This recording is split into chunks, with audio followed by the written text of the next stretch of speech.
Bhrigu became intensely devout about Shiva, that he became very feminine, because devotion is feminine. He became a great devotee of Shiva. So every day he comes and he wants to do… 3 times he wants to circumambulate Shiva. That means he wants to do pradakshina 3 times. He doesn't start his day without doing that. And Parvati is right here. By now she is also a fully enlightened being. But he ignores her completely and he goes only around Shiva, never around both of them. So Parvati felt little irked by this.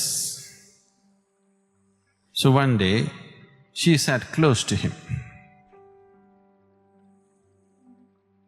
Then Bhrigu came and there was no way to go around Shiva without going around Parvati, so he asked her to move.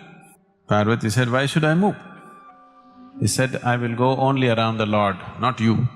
Bhrigu saw there was not enough space for him to go around Shiva alone, so he converted himself into a mouse and went around Shiva alone, ignoring Parvati or excluding Parvati from the circumambulation. So Shiva was just amused by this tiff that is going on between his wife and his devotee. So he looked at the whole thing and he grabbed Parvati and put her on his lap, just to see what he will do. Then Bhrigu transformed himself into a bird and went around just Shiva. Then Shiva was completely amused by this devotion, very pleased and also amused by the way the devotee is expressing himself and the way Parvati is getting fired up because of this discrimination. So Shiva said, "Okay, let's see what you will do." And he just merged her into a part of himself. Shiva has become half Parvati and half woman, half man. So this is called Ardhnari, where he is half man and half woman. So he made her a part of himself, just to see what the devotee will do. Now Bhrigu made himself into a bee and went around only the right leg. So Shiva and Parvati, both of them laughed and they said, "This is not a man, he's too feminine. What he's dedicated to is everything to him. He's blind to everything else." So he just buzzed around the right leg, refusing to go around the left leg, because this is Parvati.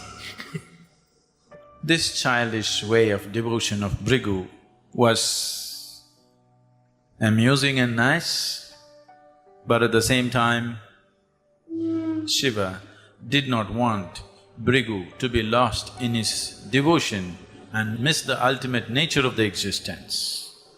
So, he got into the yogic posture of Siddhasana, where there was no way for him to circumambulate his leg or any other part of his body. If he has to do it, he has to do it for both these principles of feminine and masculine.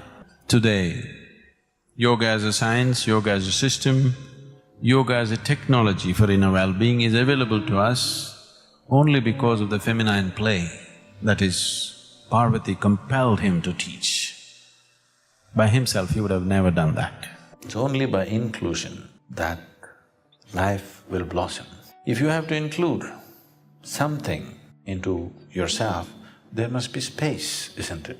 If I have to make somebody a part of myself, I have to throw out half of me out.